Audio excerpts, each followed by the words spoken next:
Meow! Oopal's cat. Last weekend I did Stop the Bleed with Fiona to show you guys what you should be doing in the event of a casualty that's bleeding to actually stabilise them, to give them a fighting chance to get to the hospital to be saved. But what about grid down? Stay tuned.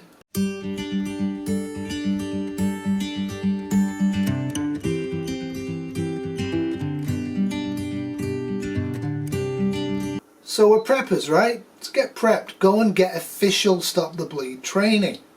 If you can't get the training because of money or distance, download the PDF file and look at it.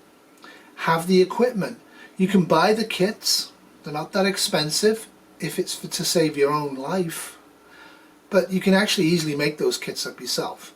You can see from the pictures what's actually in each of the kits. So I would have at least one of these kits for every member of your family. I would have them in the car, and I might, even if I could afford it, have duplicate kits in the house, and certainly at the bug out location. It's absolutely important to stop the bleed. But if it's grid down, it changes it quite a bit. The whole point is to stuff the wound, compress the wound, tourniquet the wound, not worry about infection, not worry about removal, not worry about treatment. Stop the bleed, stop them dying from blood loss, get them to hospital, hospital saves them. But in grid down, you are the hospital. You're also the nurse. So that's not going to be an option. So you can follow Stop the Bleed in grid down, and I would advise that you do. But that then it comes into the question of what you do next. In grid down, I would assume active shooter protocol for all trauma treatment. Unless you know for a fact that it's on your own property, your own bug out location, it's a tree branch or a chainsaw injury. If you come across, or if you're attacked, or if there's an injury outside of the safe zones, in grid down, assume there may be a threat. So kindly, they actually tell you what to do about threat, and they call it threat. Threat suppression, make sure that you stop the threat by killing or removing yourself from the area of threat. Hemorrhage control, that's Stop the Bleed. Follow what you're being told in the PDF file and the training. Rapid extrication to safety. This also still applies. It applies because I've said before, at your bug out location or your bug in location, you should have a designated area, preferably not inside the main area, that you keep your medical supplies in, and you're set up to do first aid and possible trauma care, including and not limited to sawing people's arms off. Assessment by medical providers.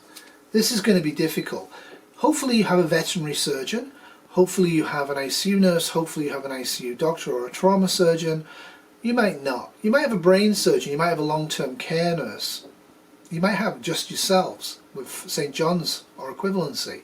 Whatever the level of medical care that you have will be dependent on the skill base of the person performing it and the equipment provided. However, assessment is utterly fundamental. These days people use CAT scans and MRIs. These days I often see doctors and nurses never use a stethoscope, never look with their eyes, smell with their nose, touch with their hands. This is really important. If you have a belly wound, get your hands and slide it underneath the back of the patient. Is there blood there? Might have an exit wound on the other side, in which case the actual treatment focus of the entry wound is what you're doing. Meanwhile, the gaping wound at the back, they're hemorrhaging to death, but you can't see it. So specifically in SHTF, when I said in Stop the Bleed, the original video, it assumes society's up and running. You can't worry too much about doing a full head-to-toe stripped assessment of the victim. However, in grid down, you've got to. You've really got to. Get all the clothes off straight away. Bang, bang, bang. Get those clothes off. Get those shears or a knife and cut all the clothes off and look at or feel, depending on the injury, all of the patient. Don't just assume that what you can see is actually what's going to kill them. And you want to transport them to definitive care. In this scenario, you're the definitive care. Now you might have somebody like me within a couple of miles of your bug out location that's set up a free healthcare clinic because grid down has happened and time has gone by. Most likely you will have to transport those skilled providers to you. We transport our victims to the hospital. We may not have the gasoline or the means to do that in grid down, so it's back to the black bag and somebody running to the house, banging on the door, getting the doctor or the nurse or the wise woman or man and getting them to come to the victim. That's highly likely to be what we would be faced in a global SHTF. Thankfully it's fairly straightforward. The compression using dressings, etc. is straightforward. That doesn't change. You compress and you stop the bleed.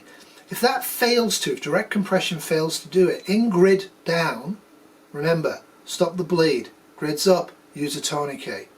In grid down, what you want to do is find one of the pulse points, one of the points where an artery is close to the bone, and you want to compress on the wound and have somebody else compress on the feeder into that limb. And this is something you should be trained for. St. John's Ambulance are pretty good at doing this. One of the things I would point out to you is if you compress the neck, the carotid, and they're elderly or they have bad circulation on the other side, they'll go unconscious and possibly die quite quickly. This should be done in extremis. Compression of the temporal areas and the jaw can be done. It's really tricky. It's worth a try. But if you're going to do neck compression, be very, very, very careful about how you do it. Never ever compress both sides, no matter the nature of the injury, and never ever use a neck tourniquet. If you're going to compress just like this, be very careful of the patient's consciousness level. A lot of people have bad flow through one side of their head, through the neck, the carotid arteries. If one carotid artery isn't very good and you compress the good one, they're going to get brain dead. It's not really a good outcome. Now with a tourniquet, they say high and tight. So if the injury is here, they're actually saying put it up here. The actual rule of thumb is to know how to use a tourniquet. Check out the videos that I've done on that. And the other thing with this is also, if you're going to go high and tight, what you really want to do is compress. So if I have an injury here, if I compress here, I'm probably going to get a better seal than if I use my really strong biceps muscle. Okay? So to consider how you can compress, you want the maximum compression as high above the injury on the limb as possible. Now the United States, now Air Force and Army and Marines are now getting into compressing the abdomen.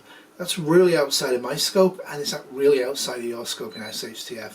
Other than compression of the area, which Fiona nicely showed last week, you're not going to have very much opportunity to actually use a tourniquet type abdominal compressor.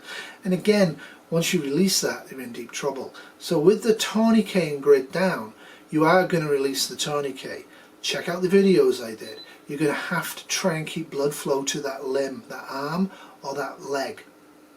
Now if the blood does not stop, what you need to be able to do is get hold of suture material, try and open up the area wider, try and wash it out, try and compress it with the tourniquet so there's no blood flow, try and fit and maybe loosen the tourniquet slightly, see where the blood flow is coming from, and use a metal cautery that's heated up or sutures and hope for the best. Huge pain, people can die from pain. If you have analgesics available, use them for this type of a situation. It's going to be touch or go. The main problem in SHTF is not actually going to be blood loss. Most people are going to bleed to death no matter what you do. Most people, having not bled to death, are then going to die 2 days to about a week or so later from septicemia, blood-borne infection. And why is that? When the skin's not intact, especially with a trauma, either a bullet or a knife or a machete or a tree branch or a piece of a car that's gone into you, the clothing is dirty and that goes inside into the wound. Also any dirt or soil that's bounced up from the ground, depending on what's going on, is also going to go inside the wound. So lots of sterile water or sterile salt water that's cooled needs to be irrigated into the area very, very aggressively. And by that I mean use a syringe and pump it in. Flush it out as much as you can. Once you've done that, manually look. If you see debris, pull it out. If you see dirt, pull it out. Do that as much as you can.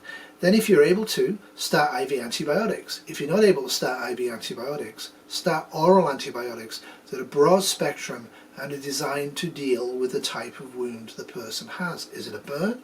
Is it a shot? What is the injury? Again, I've gone through this ad nauseum, so look up the information in the videos linked. Now you're going to want to use a mylar blanket, right? Because that's what you use for shock. A lot of people keep them with their Israeli bandages to treat trauma. I've opened one of these before as well in a video, and I don't think they're very good. I think they're better than nothing, but I don't think they're very good. I think what you need is a whole bunch of dressing material. You need to know what you're doing, and you need to really be able to compress the area and also to include blood flow into the area using the pressure zones. You also need to consider the position.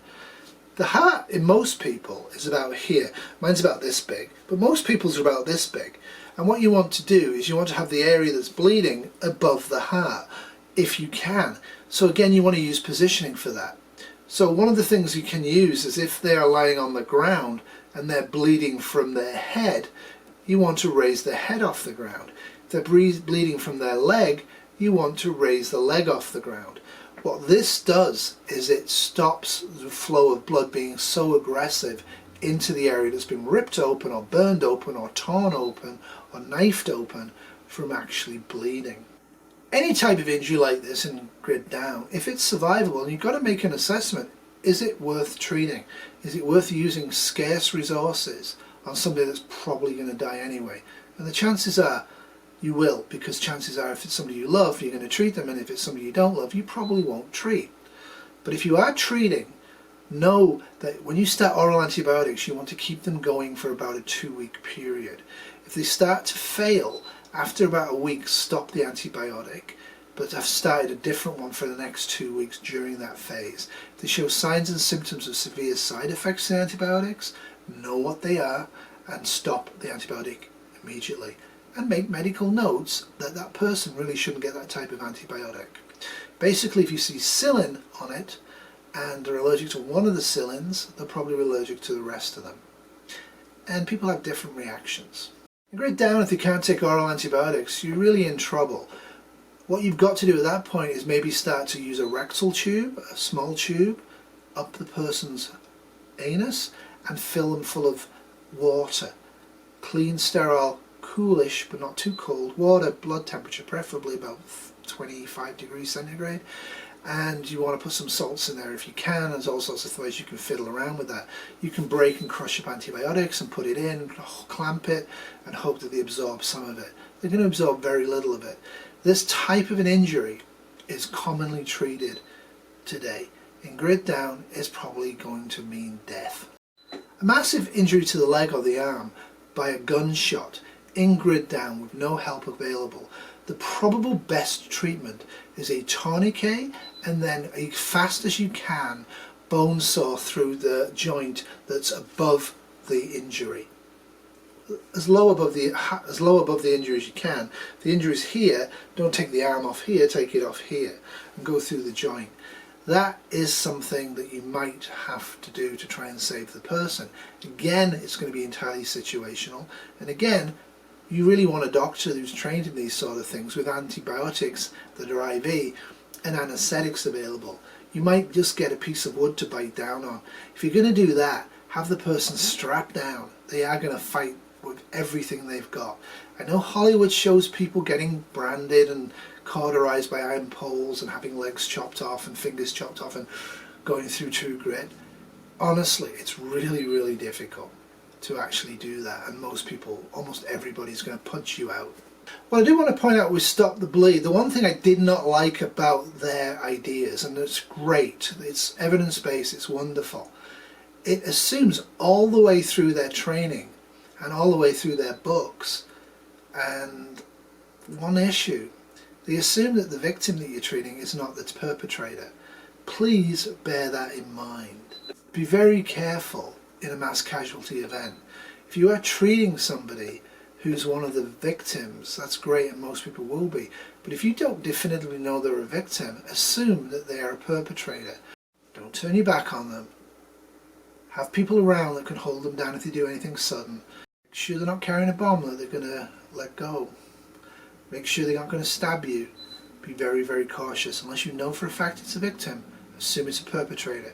Treat them as well, but assume it's a perpetrator. Do not let your guard down. Safe threat is pushed in Stop the Bleed for great reasons. What isn't mentioned is the fact the victim might be the perpetrator. I think you really need to take that on board. And remember, if you are going to treat mass casualties, you're going to be very shocked and you're going to have trouble sleeping and you're going to have difficulty with it.